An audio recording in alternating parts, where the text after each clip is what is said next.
Welcome back. Hope everybody had a good December and the end of November and whatever. It was a strange. We take December off. I didn't mean to take half of November either. In any event, we are continuing our survey of the Bible, and in particular the Old Testament. The Old Testament is made up of 4 groups of books: the Pentateuch, the books of history, the books of poetry, and the books of prophecy. We have finished our examination of the Pentateuch, the books of history, the books of poetry. We're working our way through the books of prophecy now. The group book, excuse me, forgive my throat, it's a little scratchy. The books of prophecy are divided into 3 large groups: the pre-exilic prophets, the exilic prophets, and the post-exilic prophets. There are 10 pre-exilic prophets. We already examined those. And we are starting now to work our way through the exilic prophets. The exilic prophets are the prophets who lived and wrote after the time of the Babylonian captivity. The pre-exilic prophets are the prophets who lived and wrote prior to the Babylonian captivity. In our examination of the exilic prophets, we've already examined Obadiah, and this evening we're going to start a study of Daniel. Daniel's only 12 chapters long, but it is an incredibly rich book. In fact, you can't really understand the book of Revelation without grasping some of the essential information in the book of Daniel. Most scholars will tell you that actually Daniel is the key that opens the book of Revelation. If you get that key sort of straight in your mind, Revelation's a whole lot easier to understand. A lot of folks say, oh, I can't study Revelation because all that symbolism, I don't understand it. Actually, if you get a handle on Daniel first, you'll find the key to open up those symbols. The symbolism in the Bible is understandable. I'm sort of weary people telling me that you can't understand it. Of course you can understand it. The best interpreter of the Bible is the Bible, so if you have a book you're having trouble with, go to one of the books and see if you can find the key. And for that reason, we're going to spend a little time in Daniel. Even though it's only 12 chapters, we're going to spend a little time because not only do I want you to be able to understand the book of Revelation and end-time events, I want you to understand it because you get the information from the Scriptures. Most of the information we'll be talking about end-time events, the tribulation, the Antichrist, the millennial kingdom of Christ, most of the stuff you know about. But the issue is, do you understand how we got it out of the book of Daniel and out of the book of Revelations? Because once you understand that, then it's yours. You don't have to depend on some teacher or some preacher. What we really want to do in these classes is help you become an individual who can understand all of this information because you understand how we got it from the Word of God. So that's just a little bit of a pep talk on why we're going to spend several weeks on the book of Daniel. Daniel, to begin with, was a man who was carried away into the Babylonian captivity. He spent essentially his entire life in Mesopotamia and in Babylon. As most of you know, the Babylonians conquered the southern kingdom in 605 and 597 and 586. In 605 they went and conquered it, but they didn't destroy the city or the temple. They did, however, take a handful of men and women back to Babylon captivity. Daniel was one of those. The Jews in the southern kingdom continued to rebel against the Babylonians, so they came back again in 597 and reconquered the southern kingdom. And they took some more Israelites back to Babylon in captivity. It was then that Ezekiel went back in captivity. They continued to rebel. So finally in 586 BC, the Babylonians came, and this time they not only conquered the southern kingdom, they destroyed Jerusalem, they destroyed the temple, and took essentially the entire population back to captivity. Daniel, however, was one of those handful of folks who went back to Babylon in the first conquering of the southern kingdom. Daniel, I'm just going to give you a brief overview, was a man who was extraordinary in that he lived his entire life in the royal courts of Babylon, and then when the Babylonians were conquered by the Persians, he lived in the royal court of the Persians. Everybody liked Daniel. These pagan rulers liked him because he was incredibly competent, and he was sort of beyond corruption, and yet he never compromised his faith. I often think of Daniel and Joseph as the prototypes for us to follow, because we live in a pagan world. These two men live in a pagan world. They never compromised their faith, but they got along with the guys. They didn't rebel. I can imagine Daniel trying to tell Nebuchadnezzar, no, you can't worship those idols. Well, he would have been in trouble right away. He didn't. He recognized he was living in a hostile, wicked world. He didn't compromise his faith, but he accepted the fact that he was living in a hostile, cruel world. He went back, as I pointed out, in 605, along with three buddies known as Shadrach, Meshach, and Abednego. And there used to be a great song about Shadrach, Meshach, and Abednego. If you know where to find it, let me know, and we'll play it. These men, like Daniel, were extraordinarily fine men. And it was the practice of the Babylonians to not only conquer other nations, but to take many of their folks back to Babylon in captivity. And then they would look at their captives and find those men and women who were really sharp.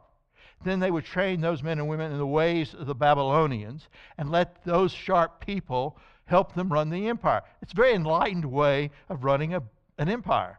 You need people to help you run it. They recognized that. And so they would look around, they would find folks who were smart, train them in the way of the Babylonians, and then let them help those captives run the kingdom. And that was what they did with Daniel and Shadrach and Meshach and Abednego. They recognized right away these were smart guys, they were capable guys, and so they trained them for several years in the ways of the Babylonians. And then they tested them to see how well they were doing and found that they were incredible. Daniel ended up being prime minister of Babylon for most of his life.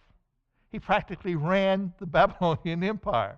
Like Joseph practically ran Egypt.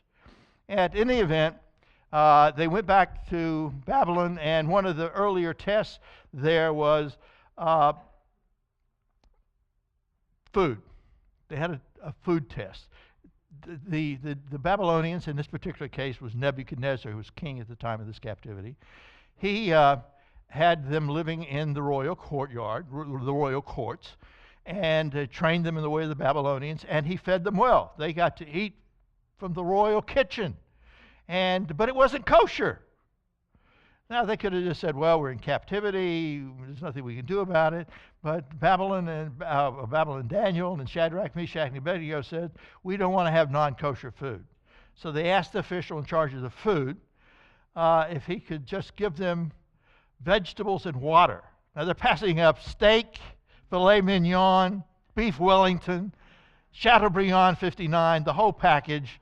If they said, no, give us vegetables and water right away, you got to be impressed with these guys. But it was also an early example of their commitment to Christ, to the God of Abraham, Isaac, and Jacob. These men were totally committed. And the official these fellows went to said, no, I don't know, man. I don't think I want to do that, because if you don't look good, if you don't physically look fit, they're going to get on my case.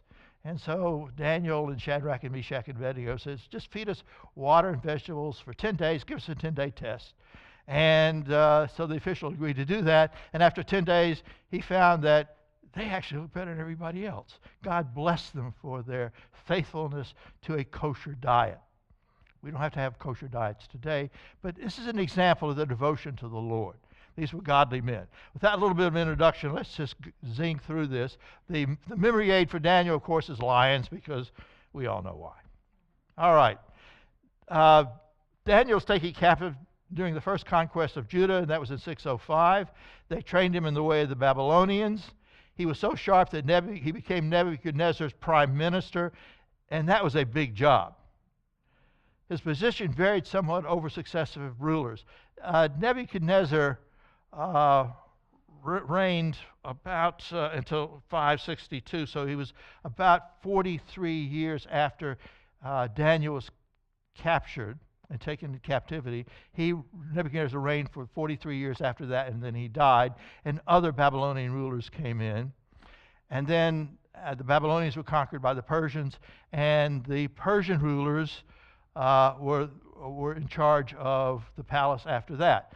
And actually, Daniel was found was well liked by not only Nebuchadnezzar, but the men who succeeded Nebuchadnezzar. And when the Persians came in, there was a king named Darius who liked Daniel. In fact, he wanted Daniel to run the Babylonian end of the Persian Empire. You know, so King Cyrus came in. He was king of the Persians, the Medes and the Persians. They conquered the Babylonians, and now they had to run the Babylonian end of their empire. And Darius was a governor under King Cyrus. He was so impressed with Daniel, he wanted Daniel to actually run the whole thing for him, which is why Daniel got into trouble and ended up in the lion's den. But that's a story for a little later. So being successful doesn't necessarily mean things are easy. He was so sharp that he became Nebuchadnezzar's prime minister. His position varied somewhat with successive rulers, but they all generally liked him very much. He was held in high regard by his Gentile captors, both Babylonians and Persians. Ezekiel referred to Daniel as a model of righteousness. It's amazing. He did this in the middle of a wicked pagan court. So there's no excuse for us when we blow it. Don't blame me, God. It's my environment. Well, that sounds like Sociology 101, but it doesn't cut it with the king. Daniel's contribution to biblical knowledge was in eschatology. He had a lot to say about the tribulation. In fact, he tells us when it's going to start. He tells us how long it's going to be. He tells us about the Antichrist breaking the contract or treaty he made with Israel at midpoint. He talks about the second coming of Christ. He talks about the millennial reign of Christ. He has a lot to say about the Antichrist. Actually, the keys to understanding a lot of what we know about the Antichrist in the Revelation we get from Daniel. And he talks a lot about the Gentile kingdoms that would rule over Israel.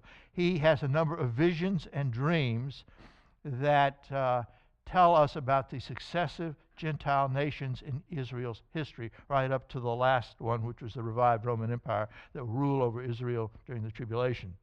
Walvoord wrote, in many respects, the book of Daniel is the most comprehensive prophetic revelation of the Old Testament, giving the only total view of world history from Babylon to the second advent of Christ. Daniel provides the key to the overall interpretation of prophecy and is essential to the interpretation of the book of Revelation. This is well said, and it's really true, which is why you need to sort of knuckle down and get a handle on this book. Quick review. Daniel was taken captive during the first conquest of Judah. That was in 605. The Babylonians trained him in the way of the Babylonians. Daniel was so sharp that he became Nebuchadnezzar's prime minister, and his contribution to biblical knowledge was in eschatology. That's a fancy word for end-time events. Daniel tells us about Israel's future with Gentile nations, and he does this through a series of dreams and visions. Not only Daniel's dreams and visions, but part of it was Nebuchadnezzar's dreams and visions. One of the visions that we'll be studying was not Daniel's, but it was Nebuchadnezzar's. But Nebuchadnezzar didn't know what to do with it, so he brought it to Daniel. Daniel explains it, and through that explanation, we get to learn about it. These visions tell us about Israel's future with Gentile nations, beginning with Babylon, then Persia, then Greece, then Rome too. These 5 Gentile nations are prominent in the book of Daniel. All right, on a timeline, they look like this. There are 7 Gentile nations in Israel's history, and you need to sort of get a handle on these 7 if you're going to understand the symbolism in the book of Revelation. The first of the Gentile nations was the nation of Israel. And we know about that one because Jacob and his family of 70 went down to Egypt in 1845 BC. They stayed 400 years and grew to become a nation of 2 to 3 million people. And then under the leadership of Moses, they left. And they wandered around the wilderness for 40 years. They went into the land of Canaan. They conquered it. They were ruled by judges, then Saul, David, and Solomon. And when Solomon died, the kingdom split into a northern kingdom and the southern kingdom. The northern kingdom lasted about 200 years, but it was so wicked, God raised up the Assyrians to conquer them. The southern kingdom was a little less wicked. They lasted about 350 years before God raised up the Babylonians to conquer them. So now we have Egypt, Assyria, Babylon. Then the Persians conquered the Babylonians and let the Israelites return home. Only a few did. And then Alexander the Great led the Greek armies to conquer the Persians, and the Greeks ruled over them. And then the Greeks kind of faded. They were never a unified country anyway. It was just sort of a loose-knit bunch of city-states that Alexander the Great and his father Philip put together and became a powerhouse. But they sort of faded, and then Rome took over and ruled Israel in the first century. And in 70 AD, the Romans conquered again Jerusalem, destroyed the temple, destroyed the city walls, and drove the Israelites out of Israel. So now we have 1, 2, 3, 4, 5, 6 nations. The Roman Empire will be revived during the time of the tribulation, and that's the 7th Gentile nation that will rule over Israel. Now, you have to sort of keep these in mind because really Daniel's going to be talking a lot about these. And in our imagery in the book of Revelation, these 7 nations pop up. That's also the number of completion. 7 is the number of completion in the scriptures. So there aren't going to be any others. All right. Now, what I want to do before we get into Daniel's prophetic clock, because he actually, God gave Daniel a prophetic clock that told Daniel and us God's timetable for fulfilling all the promises he made to Israel. We want to spend a little time on that. And then there are some dreams and some visions that need to be interpreted, and I want to spend some time on those.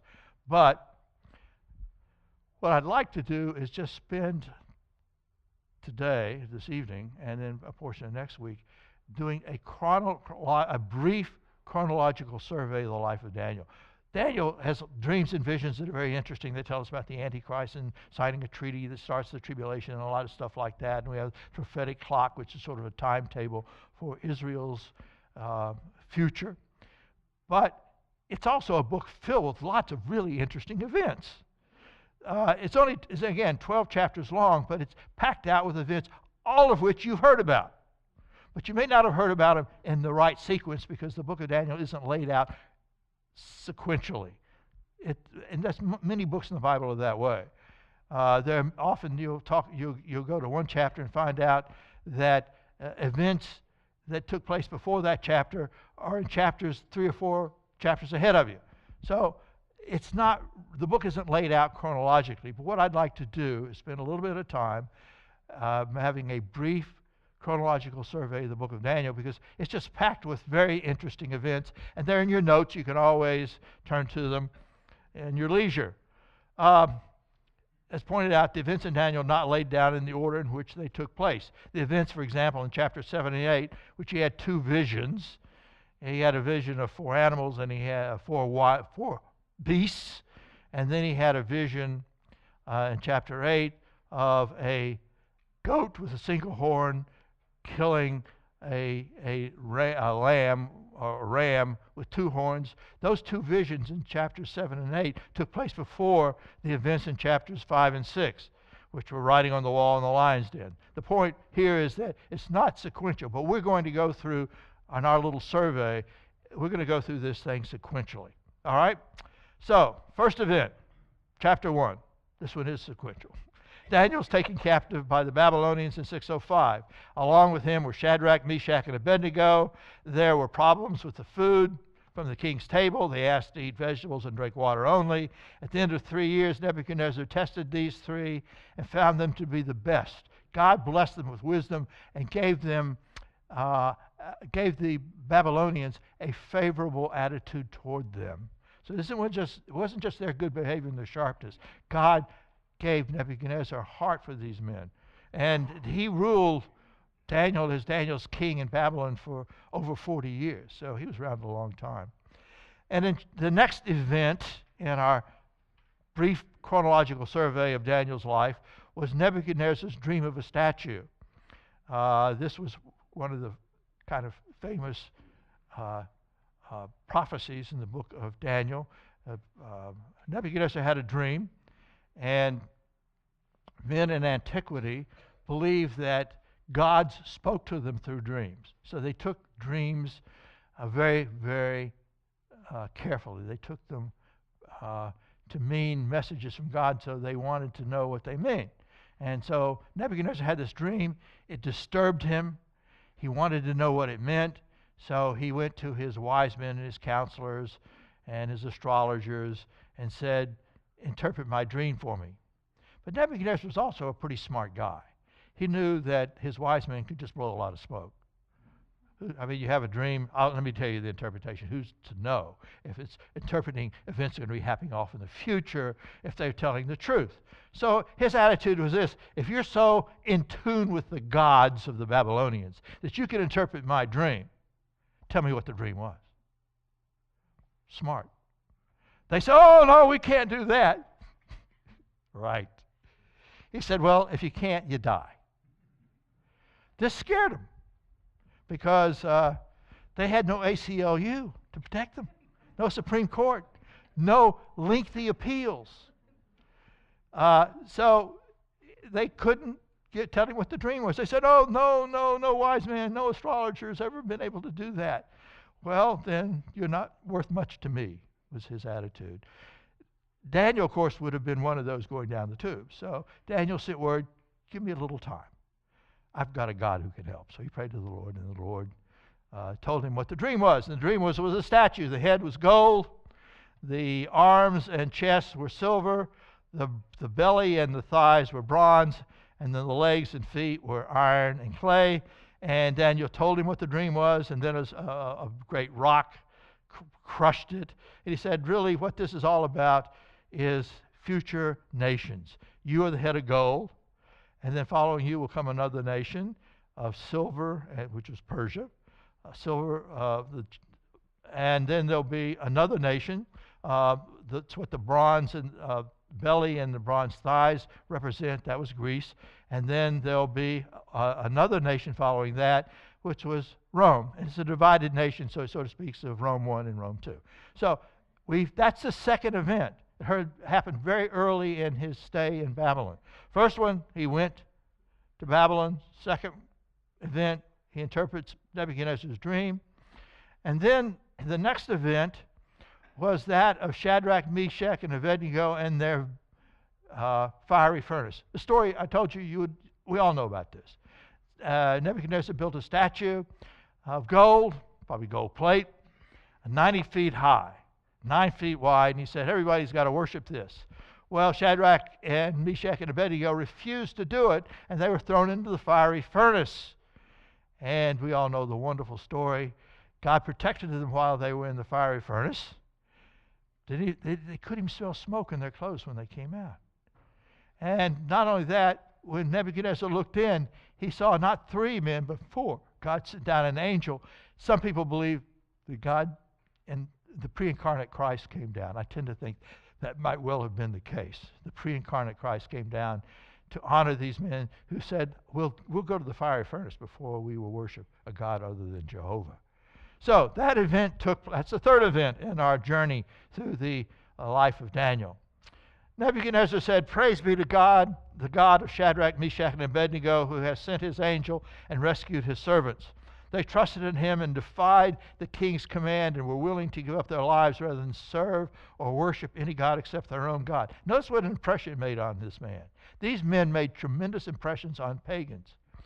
Therefore, I decree that the people of any nation or language, I love this, who say anything against the God of Shadrach, Meshach, and Abednego be cut into pieces and their houses be turned into piles of rubble, for no other God can save in this way. Then the king promoted Shadrach, Meshach, and Abednego in the province of Babylon. Wonderful event. The fourth event was Nebuchadnezzar's vision or dream of a great tree. And this one also disturbed him because a voice came out of heaven to say, cut down the tree. And he was disturbed about it, and he asked Daniel. Daniel didn't have to tell him what the dream was on this one. He told Daniel what the dream was, and what is the dream? Daniel said, the tree was him and he's going to get cut down. Can't imagine that sitting too well with Nebuchadnezzar, but he didn't get bent out of shape over it. You, O king, Daniel said, are that tree. You have become great and strong. Your greatness has grown until it reaches the sky, and your dominion extends to distant parts of the earth. You, O king, saw a messenger, a holy one, coming down from heaven and saying, cut down the tree and destroy it. But leave the stump bound with iron and bronze in the grass of the field, while its roots remain in the ground. Let him be drenched with the dew of heaven. Let him live like the wild animals until 7 times passes by him. This is the interpretation, O king, and this is the decree the Most High has issued against my lord the king. You will be driven away from people and will live with wild animals. You will eat grass like cattle and be drenched with the dew of heaven. 7 times will pass by you until you acknowledge that the Most High is sovereign over the kingdoms of men and gives them to anyone he wishes. The command to leave the stump of the tree with its roots means that your kingdom will be restored to you when you acknowledge that heaven rules. This was an amazing event. Nebuchadnezzar's vision is the 4th event of a great tree. Daniel told Nebuchadnezzar the tree was him. 12 months later, the prophecy was fulfilled. And it was fulfilled in kind of an interesting way. All this happened to King Nebuchadnezzar. 12 months later, as the king was walking on the roof of the royal palace of Babylon, he said, beware, folks, of bragging about yourself. Is this not the great Babylon I have built as the royal residence by my mighty power and for the glory of my majesty? Bad statement, Nebuchadnezzar. This cost him 7 years. The words were still on his lips when a voice came from heaven. This is what is decreed for you, King Nebuchadnezzar. Your royal authority has been taken from you. You will be driven away from people and will live with the wild animals. You will eat grass like cattle. 7 times will pass by for you until you acknowledge that the Most High is sovereign over the kingdoms of men and gives them to anyone he wishes. That Nebuchadnezzar then spent 7 years living like a wild animal, probably in one of the palace's gardens.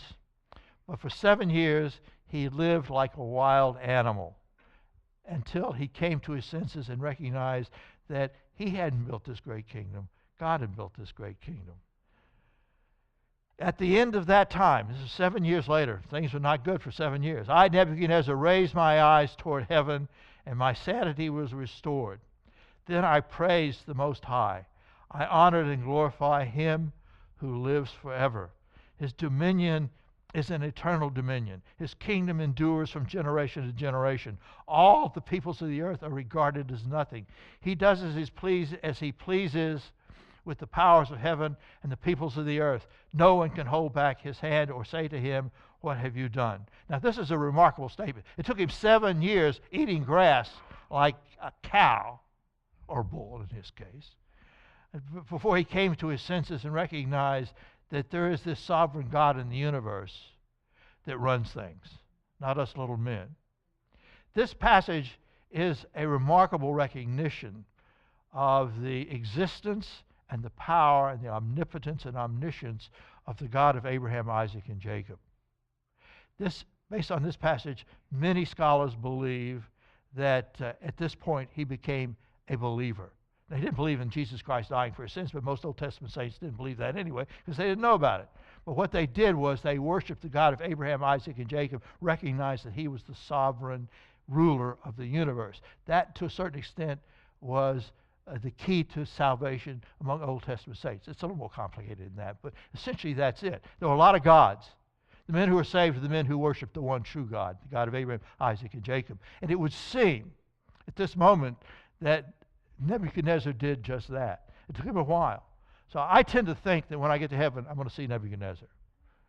And not your donkey. They named their donkey Nebuchadnezzar, which I thought was kind of interesting. You didn't think I remembered, did you? He was a good boy. He was a good donkey, yeah. They had this donkey, this little farmette with a donkey named Nebuchadnezzar. In any event, I think during those 7 years, he not only came to his senses, he really came to his senses. He recognized that not only is there this great sovereign God, but that that God rules the universe. And that, in a certain sense, was the key to salvation during the Old Testament time. All right. Ryrie wrote, the illness Nebuchadnezzar suffered from was probably bioanthropy. That is, imagining himself to be an animal and acting accordingly, a condition that has been observed in modern times. Probably the king was kept in one of the royal parks during his insanity. All right. Quick review.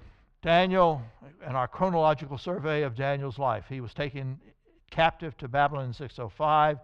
And the second event was he interpreted Nebuchadnezzar's dream of a statue. Third event was Shadrach, Meshach, and Abednego in the fiery furnace. Fourth event, Nebuchadnezzar's vision or dream of a great tree.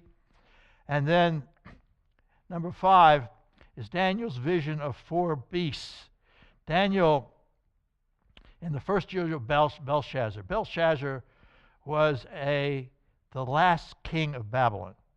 Nebuchadnezzar died a few years earlier, 9 years after the death of Nebuchadnezzar. He died, and then this was 14 years before they were conquered by the Persians. And I'm just trying to give you a sense of when these events took place. Daniel had this dream in the first year of Belshazzar, who was the last king of Babylon. Belshazzar was the king of Babylon when the Persians came and conquered Babylon. And he had a dream of 4 beasts. The 4 beasts were, first of all, a lion with wings. Second was a bear with 3 ribs in its mouth. The fourth was a leopard with 4 heads and 4 wings. And the fourth beast was this monster with 10 horns, and one was particularly odious. We're going to look at this vision of Daniel's, this dream of Daniel's, in detail a little later on. But these were 4 successive Gentile kingdoms. The lion with the wings was Babylon. The bear with the 3 ribs in its mouth was Persia. The leopard with 4 wings and 4 heads was Greece. And the reason for 4 heads is because Alexander the Great, who was a remarkable general, he died when he was 32 after pretty much conquering everything he tried to conquer. When he died, he had no heir, and 4 of his generals took over his kingdom, which is why you have a leopard who moved very rapidly, as did Alexander the Great, had 4 heads, speaking of the 4 generals that took over his kingdom. And then his dream skips to Rome too, the revived Roman Empire. And this is really a monstrous empire with 10, and the foundation for this revived Roman Empire will be 10 other nations. They will form the foundation of the Antichrist empire. And then in this particular monster had a little horn that grew up and became really nasty, and that was a picture of the Antichrist. So, at any event, the 5th event in our survey, it was Daniel's vision of 4 beasts. And this took place during the first year of Belshazzar, which was Babylon's last king.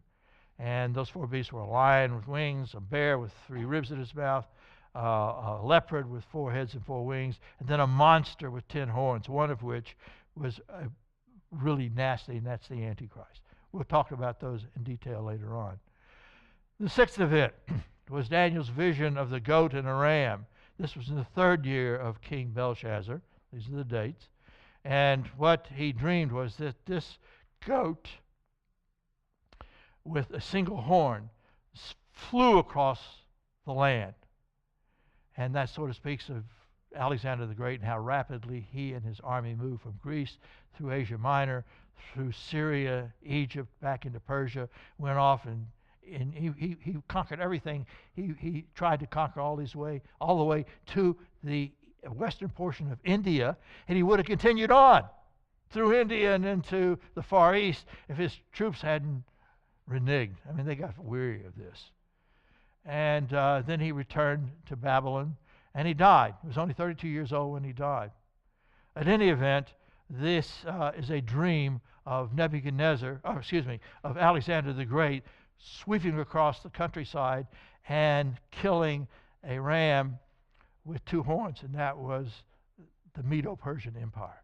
So basically what this dream was talking about how the Medes and Persians would be destroyed by the Greeks. The 7th event in our chronological survey was Belshazzar's feast. You've all heard it. Remember Belshazzar, as I pointed out, Nebuchadnezzar died. There were a couple of kings. Then Belshazzar came to the throne. And he was on the throne of Babylon on the very night the Persians conquered Babylon and took over the Babylonian Empire. They had an empire of their own that was pretty big. But when they took over when they conquered Babylon, they absorbed the Babylonian Empire. And Belshazzar was king the night the Persians conquered Babylon. And he had, and most of you know about this, it was a night in which he threw a great feast for his buddies. And they were whooping it up real good. And then he got the really bad idea of sending someone to get those utensils that Nebuchadnezzar had taken from God's holy temple in Jerusalem when he conquered the Israelites in 586. Remember when 586 he goes in, he destroys Jerusalem, destroys the temple. But what Nebuchadnezzar did was he took the utensils that were in the temple, Jewish temple, back to Babylon with him and put them in storage. And apparently Belshazzar knew about that. He says, "Well, let's have some feasting with those utensils." Big mistake, because no sooner did they guys start drinking wine from the holy vessels from the temple in Jerusalem than there was a hand on the wall writing, "Mene, mene, tekel, upharsin." Well, no one could read it. Belshazzar's wife said, "Call Daniel." Because at this point, they knew Daniel knew everything, right? And so Daniel comes in, and he reads it to them. On the night that the Persians conquered Babylon, King Belshazzar gave a feast. This is 14 years after the death of Nebuchadnezzar. They drank from the sacred idols from the Jewish temple. Suddenly a hand appeared on the wall and wrote words they couldn't understand.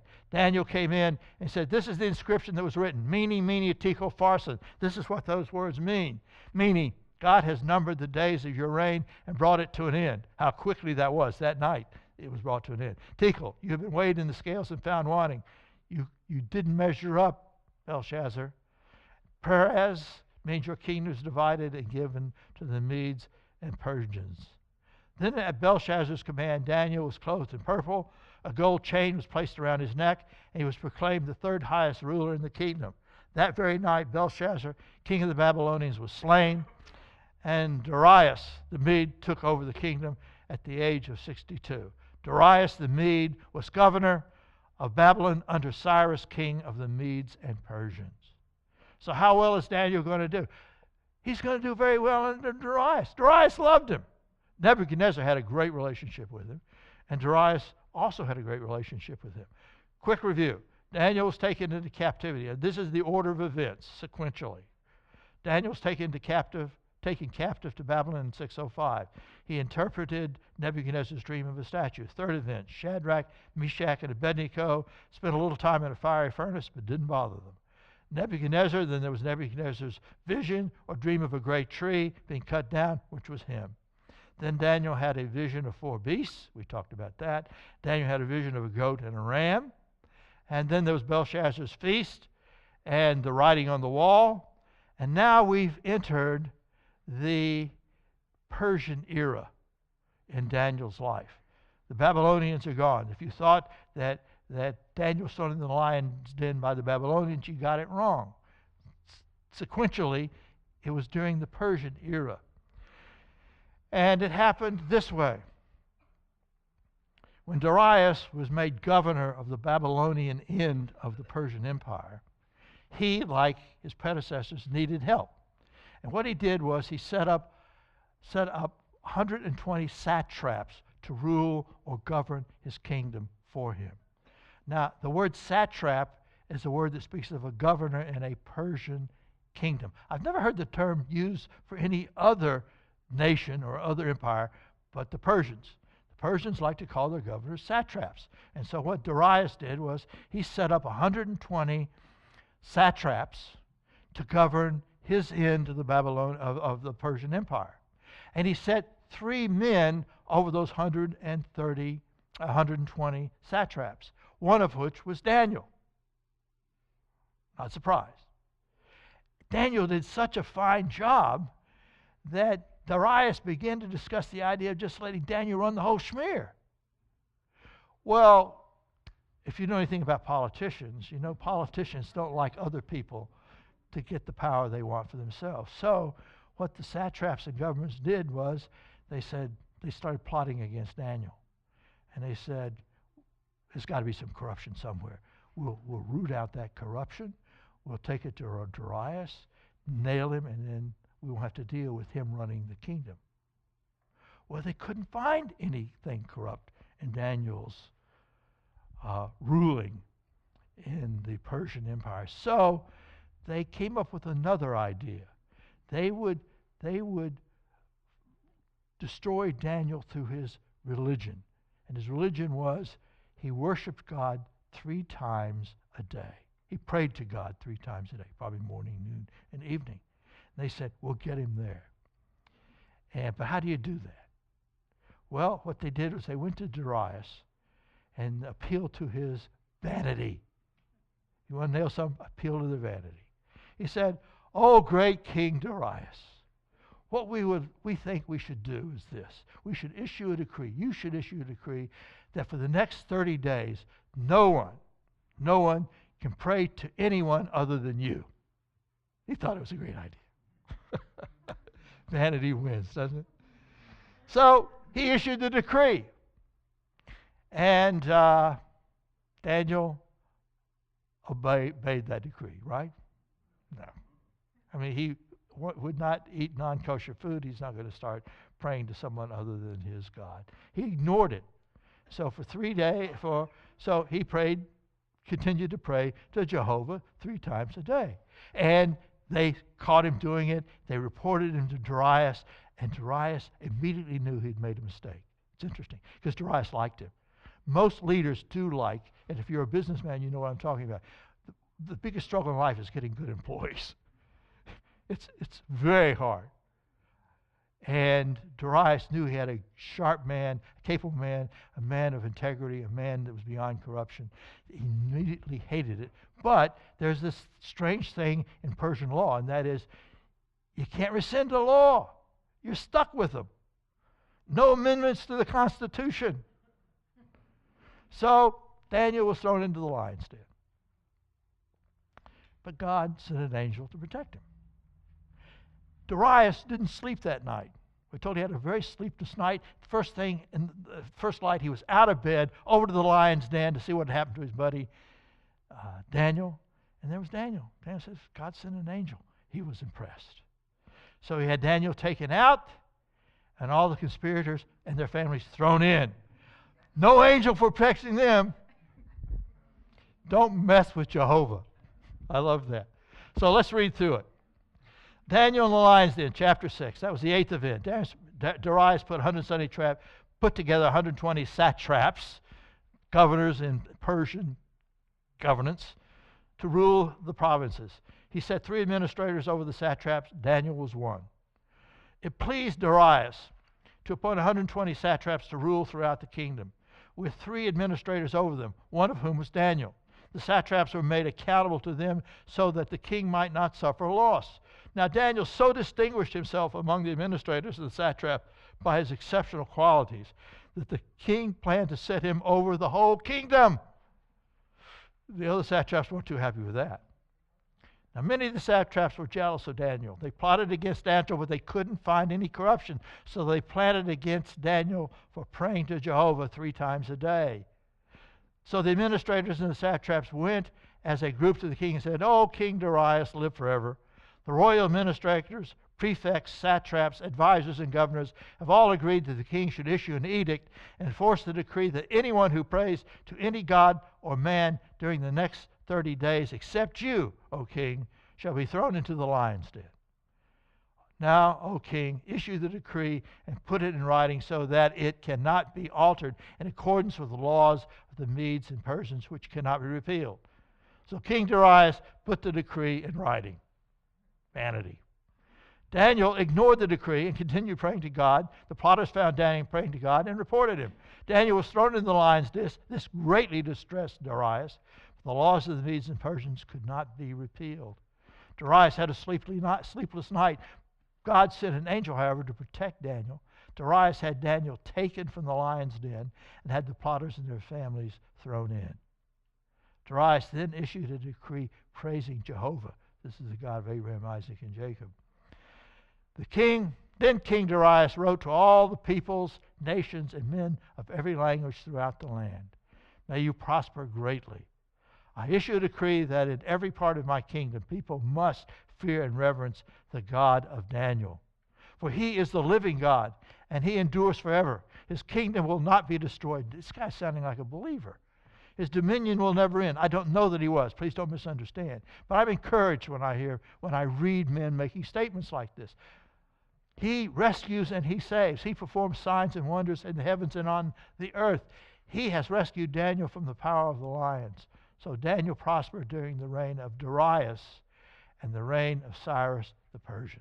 He did well under the Babylonian rule. He did very well during the Persian rule. Finally, this is the 9th event in our chronological survey of Daniel's life. We won't spend much time here. And that was this. The 9th event was Daniel's prophecy in which he was told about a 490-year timetable that God was issuing for Israel. In the first year of Darius, this would be 538, God told Daniel about a prophetic timetable for Israel, a prophetic clock of 490 years. I mean, most of these prophets were interested in when God was going to fulfill all the promises he'd made. Now remember, Daniel is an exilic prophet. Before him were 10 pre-exilic prophets, writing about the kingdom coming, writing about the Messiah coming and dying, writing about Israel ruling the world. There were lots and lots and lots of prophecies about God's plans, glorious plans for Israel. Like us, they were interested, when is this going to happen? Are you not interested when God's going to come back and set up his kingdom? I'm interested. I pray about it every day. Please, Lord, come. So, I mean, here, and for the Israelites, that was of particular importance because they're off in captivity. So, of course, they want to know, Lord, you have this glorious future for us. You've made all these incredible promises. We believe them. But when? They're like Simeon and Anna, spending their whole lives in the temple courtyard waiting for God's king to come, for God's Messiah to come. So, in any event, undoubtedly, Daniel was concerned about the issue, and what we read about in this event, which is the 9th event in our survey, was God told Daniel about a prophetic timetable. He said, basically, I've got this 490-year clock. When this clock stops, all these things I promised are going to be fulfilled. I like that. Unfortunately, it didn't start and stop when we would like. But when it has run its course, all the promises will be fulfilled. Jerusalem, God said, will be rebuilt and destroyed. The Messiah will come and die. The Antichrist will make a 7-year treaty with Israel. Notice all the stuff here. The abomination of desolation will be set up in the temple, and the Messiah would set up his millennial kingdom. All those things will be fulfilled when the 490-year clock has run its course. Now, what we're going to do next week is spend a little time talking about that clock. Some of you know about it very well. Skip next week if you wish. But it's a very important timepiece. This is how we sort of schedule eschatological events. In fact, in Daniel, this clock tells us when the tribulation is going to start and when it's going to stop, when the Lord's going to come, and the whole package. So Daniel was given that. We'll deal with that next week. And finally, the 10th event was Daniel was given a panoramic view of the future. This is chapters 10 and 11. In prophetic language filled with symbolism, they're sort of tough to follow. He was told about Persia and having 4 additional kings. He was told about Greece. He was told about Alexander the Great and his death and his 4 generals. And incidentally, when Alexander the Great, he left Egypt. He drove his army across Asia Minor, which is modern-day Turkey. Then he swung south through Syria to Egypt, destroying everything along the way. When he got to Jerusalem, a rabbi went out and opened up the book of Daniel and told Alexander the Great what Daniel had written about him. And guess what? Alexander the Great did not destroy Jerusalem. And we don't know that he would have destroyed it anyway. But he destroyed pretty much everything in his path as he traveled with his army. And many believe that the reason Jerusalem wasn't destroyed is because that rabbi went out and told Alexander the Great that this prophet Daniel, years earlier, had written about his coming. And also that he would defeat the Persians, because there were several prophecies about that. So and you read about all this in chapters 10 and 11. We read about 4 additional kings in Persia, about Greece and Alexander the Great, and his death, his 4 generals, that's all included. So we know about Alexander dying and 4 generals taking over. the four generals took over, among other things, Egypt and Syria. General Ptolemy ruled Israel from Egypt, and then Seleucus was one of his generals that took over Syria and ruled Israel from Syria. Talks about, in these passages, a particularly nasty Syrian ruler named Antiochus Epiphanes, who built a statue of Zeus in the temple courtyard and offered up a pig on the altar, which started the Maccabean revolt. And it's how we got the message, the holiday Hanukkah. And we'll talk about that later. And then he speaks about the Antichrist and his pride. These then are the 10 major events in the book of Daniel in sequence. He was taken captive in 605. Then he interpreted Nebuchadnezzar's dream. Then there was Shadrach, Meshach, and Abednego in the fiery furnace. And then Nebuchadnezzar had a dream about a great tree, which Daniel interpreted. Daniel then had a vision of 4 beasts. Then he had a vision of a goat and a ram. And then there was Belshazzar's feast and the writing on the wall. And then there was Daniel thrown in the lion's den because he continued to pray to God 3 times a day. But now we're in the Persian era. Keep that in mind. He was thrown into the lion's den. And then the 9th event was in chapter 9, Daniel's prophecy about a 490-year timetable, during which God will fulfill all the promises he made to Israel, and promises that are going to be wonderful for us as well. And then finally, the book of Daniel wraps up with a panoramic view of the future. That's a quick overview of the book of Daniel. A lot of exciting events there. And next week, we'll look at the clock and some of the visions. Father, we love you. We worship you. Again, we thank you for your many, many blessings. Thank you for the book of Daniel. We appreciate it. You're giving us wonderful insights into events still future for us. They were not only future for Daniel, they're future for us as well. And we thank you for that. I pray you'll give us a good week.